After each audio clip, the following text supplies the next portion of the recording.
আজকে আমরা ঘরোয়াভাবে এমন একটি খাবার অর্থাৎ সার তৈরি করব, যেটা প্রয়োগ করলে 20 দিনে প্রচুর পরিমাণে ফুল ও ফলে মাচা ভরে যাবে।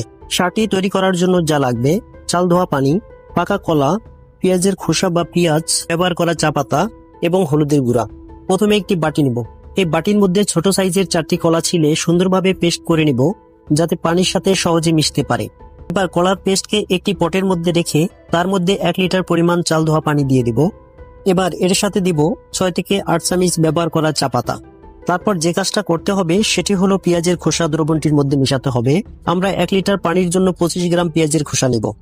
এভাবে 6 ঘন্টা পর রেখে দিতে হবে। বন্ধুরা, দেখতে পাচ্ছেন 6 ঘন্টা পরে ফিরে এলাম। এই দ্রবণ গাছে প্রয়োগ করার পূর্বে অবশ্যই দ্রবণটি সেঁকে নিতে হবে। এই দ্রবণটির সাথে আরো 1 লিটার পানি মেশাতে হবে। এবার এই দ্রবণে অন্য একটি উপাদান মেশাবো, তা হলো হলুদ। বন্ধুরা, তরল সারটি গাছে প্রয়োগের জন্য প্রস্তুত হয়ে গেল। এই গ্লাসে 250 ml পরিমাণ দ্রবণ আছে। এই মাদার জন্য আমরা এই পরিমাণ দ্রবণ দিয়ে দিব।